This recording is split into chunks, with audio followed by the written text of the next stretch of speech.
Jai Shri Radhe. Continuing day 190, Varta 177. Jai Shri Krishna. The story of the king Mansingh from the south who had 108 queens. Bhav Prakash. This is a devotee of Rajasi disposition. In the eternal Leela, his name is Surya, who shines as brightly as the sun. Surya has one very close Sakhi named Tarika, who was born here as the daughter of an oilman. They both manifest from Ketaki and are thus personifications of her divine loving sentiment. Part 1. Raja Mansingh had 108 wives. They all had their own palace. The king would visit them all in turn, and thus it took him 108 days to visit them all. However, he had no progeny. He had married so many queens just for the sake of begetting children, but it was not in his stars to beget a single one. He tried many things and applied his great wealth to the task, but still nothing. He was very sad. In his grief, he decided to go to have the holy site of Sri Jagannathji to try to invoke his blessings. He ordered his chief minister to prepare for the trip, and the minister got ready the tents and all the paraphernalia for the journey. He informed the king that all preparations had been made. The king had 108 palanquins prepared in which he sat all his wives, and they set off for Sri Jagannath Puri. They arrived there, and the king had a camp set up in a large field. He went to have the holy sight of the Lord together with all his queens. When all the queens had seen Sri Jagannathji, the king sent them all back to the camp. The king stood before Sri Jagannathji enjoying his sight. It so happened that at that very time Sri Gosaiji had come to have the holy sight of Lord Jagannathji. Sri Gosaiji was sitting in his betak, but then he came to the temple to see his lord. The king saw him and asked the priests, "Who is this?" The priest replied, "This is Sri Gosaiji from Gokul." The king paid his respects by prostrating, and Sri Gosaiji cast his grace-filled glance upon him. The king was enchanted by the vision that was Sri Gosaiji. When Sri Gosaiji returned to his betak, the king followed him. The king offered him 2 gold coins and 2 coconuts. Sri Gosaiji told his attendant to tell the king that he only accepted donations from his own disciples. The attendant conveyed this to the king, and the king respectfully requested to become Sri Gosaiji's disciple. Sri Gosaiji immediately granted him initiation with the Lord's name. The king asked, "O Maharaj, will you now please accept my donation? Am I your disciple now?" Sri Gosaiji gave the king 2 kantis and said, "O king, wear these." The king put on the 2 tulsi kantis. Sri Gosaiji then asked for some prasad to be brought there and gave it to the king, who placed it on his head out of respect. He sent it to his camp. The king prostrated to Sri Gosaiji and took his leave to go to his camp to partake of the prasad, and then to return to his side in the evening. Sri Gosaiji agreed, and the king went to his camp. On reaching there, he partook of the Mahaprasad. In the evening, he rode on his horse to come to have the holy sight of Sri Jagannathji, and then again went to Sri Gosaiji in his betak. He prostrated before Sri Gosaiji. Sri Gosaiji asked him to sit down, and he did. Sri Gosaiji began to give divine discourse, and the king listened. When he had listened to the discourse, he requested Sri Gosaiji to further initiate him with the Brahma Sambandha, the act of total surrender. Sri Gosaiji agreed and told the king to fast the next day. The king fasted for the whole of the next day, and on the following day Sri Gosaiji granted him the Brahma Sambandha initiation. The king asked him what his duties now were. Sri Gosaiji asked him what he was thinking, what were his heart's wishes. The king supplicated, "O Maharaj, I have no children. I married 108 queens for this purpose, but have not been able to beget progeny. I am very much saddened by this. So I decided to come to have the holy sight of Sri Jagannathji. With his grace I have had his holy sight, and also yours. I consider myself most fortunate.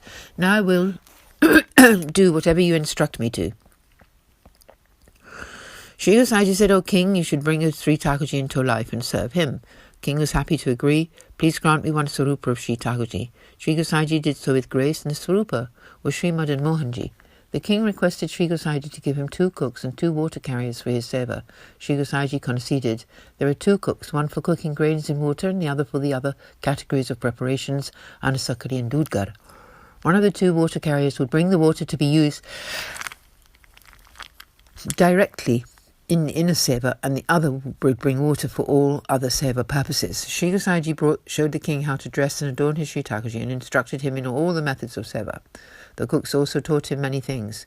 The king began to serve his lord in every aspect. He then approached all 108 of his queens and asked, "Would any of you like to become Sri Gosaji's disciple?"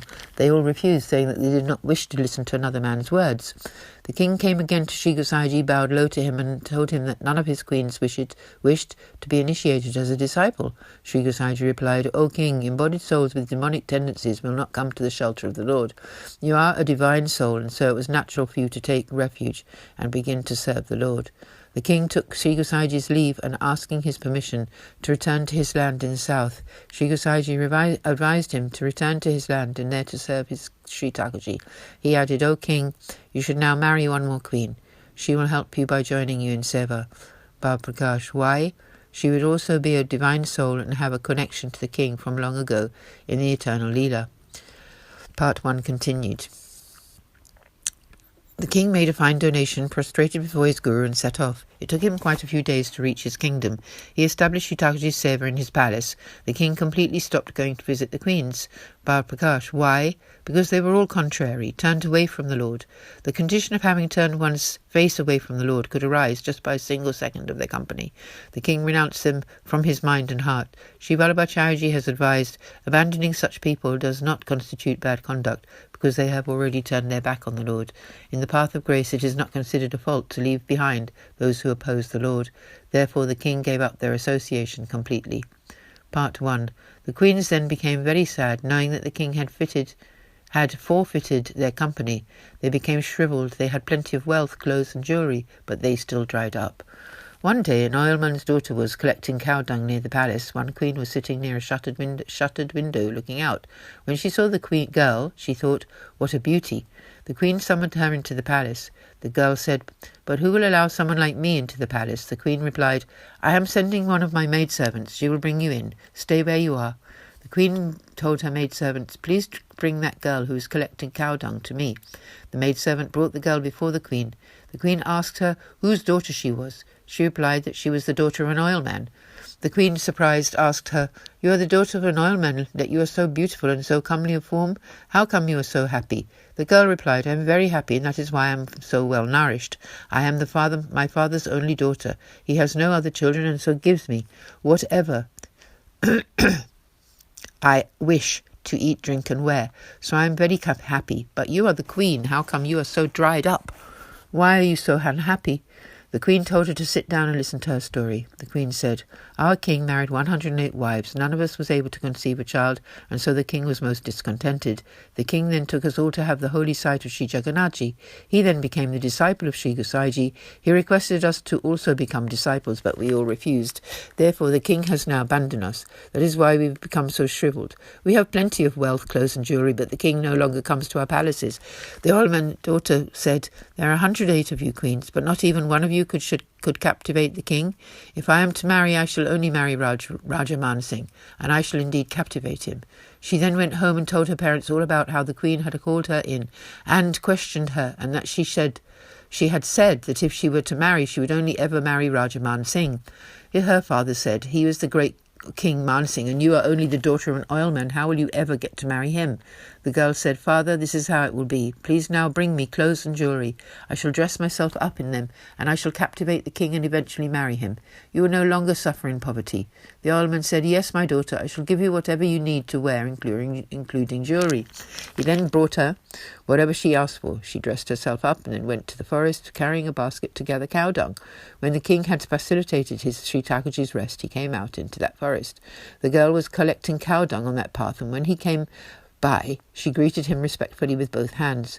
She stood in front of the king, smiling and glancing at him. He stopped his horse and just stared at her. The king asked her, "Who are you?" She replied, "I am an oilman's daughter." So today we take rest from the story right now, and we'll continue tomorrow. आज के आनंद की जय हो। सब वैष्णवों को जय श्री कृष्ण, जय श्री राधे जी।